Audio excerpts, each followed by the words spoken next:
सभी को सादर नमस्ते। योग दर्शन का स्वाध्याय हम कर रहे हैं। हमने पिछली कक्षा में योग दर्शन के प्रथम सूत्र पर थोड़ी सी चर्चा की थी। महर्षि पतंजलि का लिखा हुआ यह योग दर्शन और इस पर महर्षि व्यास जी ने जो भाष्य किया उसको हम पढ़ रहे थे। मैंने आपको पहले सूत्र की थोड़ी सी व्याख्या की थी, तो मेरे मित्रों के निवेदन पर मैं फिर से उसको आपको रिवाइज कर रहा हूँ। योग दर्शन के प्रथम पाद समाधिपाद का पहला सूत्र है अथ योगानुशासनम। इसकी व्याख्या महर्षि व्यास जी ने की थी कि अथ इति अधिकारार्थ। जो अथ शब्द है इस योग दर्शन के सूत्र में अथ योगानुशासनम, इसमें जो अथ शब्द है वह अधिकार अर्थ में। अधिकार अर्थ का मतलब है कि जो हमारे प्राचीन ऋषि मुनि जब किसी शास्त्र का आरंभ करते थे तो वह अथ शब्द से करते थे और उसमें उस विषय कि यह ग्रंथ किस विषय पर आधारित होगा उसको बताने के लिए वे अथ शब्द का प्रयोग करते थे।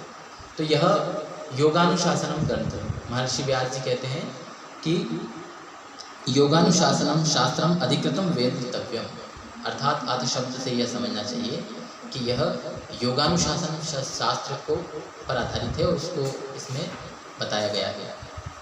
अब योग क्या है यह भी महर्षि व्यास जी बताते हैं। कल के विषय में भी हमने रखा था योग समाधि। योग का अर्थ है समाधि, अर्थात मैंने समाधि का अर्थ भी हमने चर्चा की थी। समाधि सम्यक प्रकार से सब ओर से परिपूर्ण रूप से जो ध्यान किया जाता है वह समाधि है। तो योग क्या समाधि है? तो महर्षि व्यास कहते हैं कि योग समाधि, योग तो समाधि है। और फिर वे इसमें एक बात और कहते हैं सच सार्वभौमिक चित्तस्य धर्म, अर्थात यह जो समाधि है यह चित्त की सभी भूमियों का धर्म है। इसका मतलब यह है कि चित्त की जो हमारी 5 भूमियाँ हैं जिसका मैंने पिछली कक्षा में विचार किया था, क्षिप्त, मूढ़, विक्षिप्त और एकाग्र तथा निरुद्ध, ये 5 भूमियाँ हैं। इन 5 भूमियों में योग समाधि होती है, किंतु 5 भूमियों की समाधि योग नहीं कही जाती है। समाधि का मैंने अर्थ बताया कि जिसमें हम विशेष प्रकार से ध्यान करें वह समाधि है। मैंने पहले भी कहा था कि हम सामान्य रूप से जैसे जो चर्चा करते हैं, जैसे मैं अभी बोल रहा हूँ आप सुन रहे हैं, तो आप एकाग्रता से मुझे सुन रहे हैं, ध्यान दे रहे हैं, तो ये एक प्रकार की समाधि है। लेकिन हर एक समाधि योग नहीं होती, ये भी महर्षि व्यास कहते हैं। समाधि कौन सी योग है?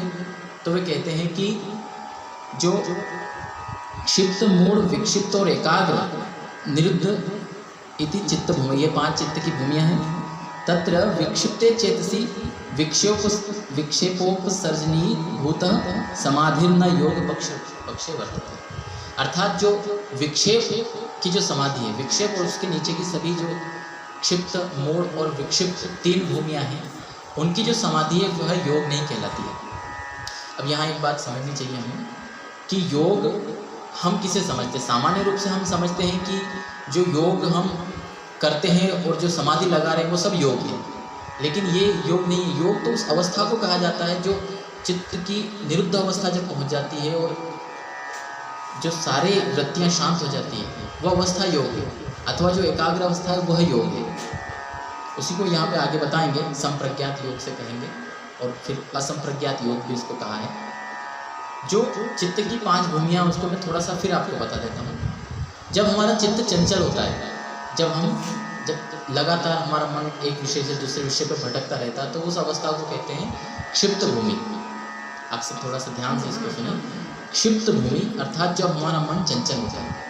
मूढ़ भूमि जब हमारा मन अविवेकशील होता है, मूर्खता पूर्ण होता है, हम बिल्कुल कोई विशेष विचार नहीं करते, ऐसे मूढ़ अवस्था में रहते हैं, मूर्ख अवस्था में रहते हैं, उसको कहते हैं मूढ़ अवस्था। चित्त बिल्कुल किसी भी विषय पर एकाग्र होना नहीं चाहता है, ना किसी विषय पर जाता है, बिल्कुल आलस्य जैसी अवस्था होती है, वो अवस्था मूढ़ अवस्था चित्त की। तीसरी है विक्षिप्त, ये थोड़ी उच्च अवस्था है। हम जो सामान्य जीवन में देखते हैं जो धर्मात्मा होते हैं उनकी जो अवस्था होती है वो विक्षिप्त भूमि कहलाती है। वह योग नहीं है, वह अवस्था योग की नहीं, क्योंकि योगी की अवस्था इससे ऊपर होती है। उसको क्या कहा? एकाग्र भूमि। जो एकाग्र भूमि होती है हमारे चित्त की, वो उस अवस्था में जो योग होता है, जो समाधि लगती है, वही योग कहलाती है। अब ध्यान देने की बात है कि 3 जो भूमियाँ हैं वो योग पक्ष में नहीं है। अब 2 भूमि बची हमारी, एकाग्र भूमि और निरुद्ध भूमि। एकाग्र भूमि जब हमारा मन सत्वगुण से पूर्ण भरा हुआ हो, रजोगुण का लेश मात्र भी ना हो, बिल्कुल थोड़ा सा लेश रहता है, वह अवस्था एकाग्र भूमि कहलाती है चित्त की। इसमें क्या होता है, महर्षि व्यास कहते हैं यस्तु एकाग्र चेतसि, जो एकाग्र अवस्था होती है चित्त की, उसमें जो समाधि होती है वो किस प्रकार की होती है? कहते हैं सद्भूतम अर्थम प्रद्योत्यति। सद्भूतम अर्थम प्रद्योत्यति अर्थात जो जिस पर हम ध्यान कर रहे हैं, जिस पर हम एकाग्रता करते हैं, उसको विशेष रूप से हमें बताने वाली होती है, उसको प्रद्योत्यति यानी प्रकाश कर देती है हमारे मन में। हम जिस विषय पे एकाग्र होते हैं उस विषय का वास्तविक स्वरूप हमें बता देती है।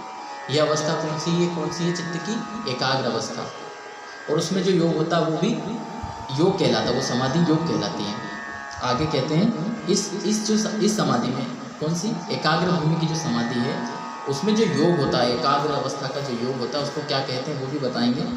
और बताते हैं कि इसमें क्या होता है, क्षिणोति च क्लेशान, जो हमारे क्लेश है ना, ये क्लेश की चर्चा हमें अगले जो दूसरा अध्याय पढ़ेंगे उसमें आएगी, विशेष रूप से वहीं पे करेंगे। लेकिन अभी समझ लेते हैं जो हमें दुख देते हैं, जो अविद्या आदि जो विपरीत ज्ञान हमारा होता है वो क्लेश है, उनको ये समाधि क्षीण करती है, मतलब ढीला करती है। एक प्रकार से जो हमारे क्लेश है उनको नष्ट करती है समाधि। दूसरा कर्म बंधनानि शिथिलयति, कर्म बंधन जो है उनको शिथिलयति, शिथिल करती है। हम जिन कर्म बंधनों में बंधे हुए ना, जिससे हमारा जन्म हुआ है, जिन कर्मों के कारण हमारा जन्म होता है, जो हमारा कर्माशय रखा हुआ है, उसका जो बंधन है, उस बंधन को ये शिथिल करती है। मतलब जैसे किसी ने हमें रस्सी से बांध रखा है, हम टाइट बंधे हुए हैं, लेकिन किसी ने हमको थोड़ा ढीला कर दिया तो हमारी स्थिति थोड़ी अनुकूल हो जाती है ना छूटने के लिए। ऐसे ही हमें जो कर्मों के बंधन में बांध रखा है, उसमें ये एकाग्र अवस्था की जो समाधि है, वह एकाग्र जो संप्रज्ञात योग है, वह हमें थोड़ा शिथिल करता है कर्म बंधनों को। फिर आगे कहते हैं निरोधम अभिमुखम करोति, जो हम अभी एकाग्र अवस्था में, उसके बाद जो निरोध अवस्था आती है उसकी ओर बढ़ाती है, निरोध की ओर अभिमुख करती है। ऐसा लगता है जैसे कि हम अब इस एकाग्र भूमि से किधर बढ़ रहे हैं, निरोध अवस्था की ओर बढ़ रहे हैं, तो उधर ये बढ़ाती है। फिर कहा कि संप्रज्ञातो योग इत्याख्यायते, ये कौन सा योग है? संप्रज्ञात योग। हमने पहले सुन रखा है ना, योग 2 प्रकार का, संप्रज्ञात योग, असंप्रज्ञात योग, जिसको हम कहते हैं असंप्रज्ञात समाधि और असंप्रज्ञात समाधि।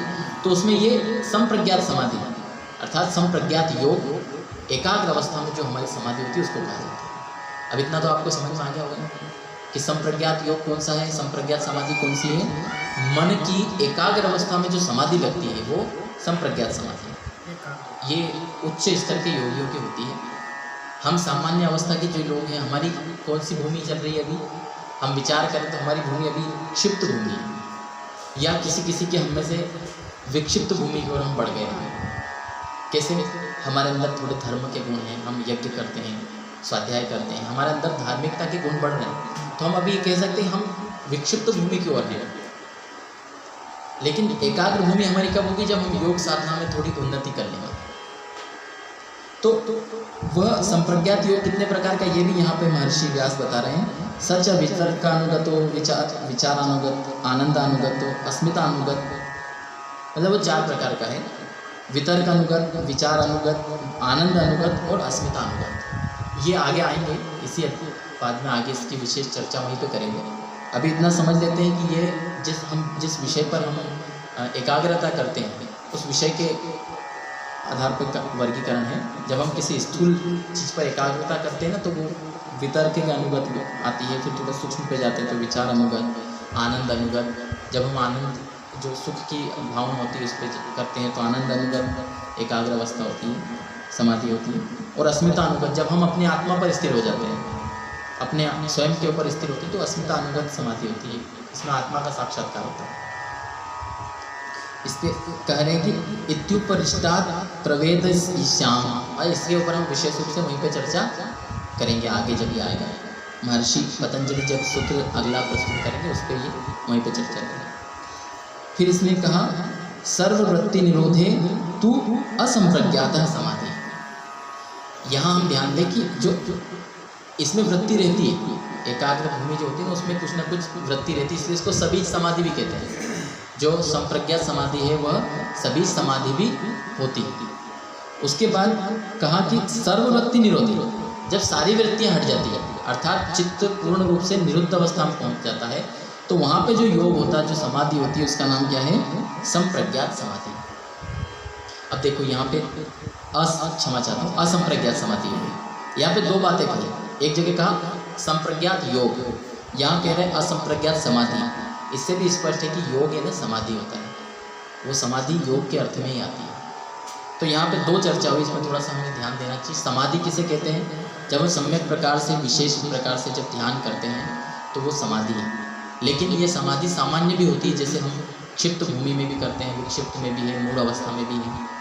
लेकिन जो एकाग्र अवस्था में जो समाधि होती है वो योग की कैटेगरी में आती है। उसको उसकी कौन सी कोटि है? योग की कोटि है।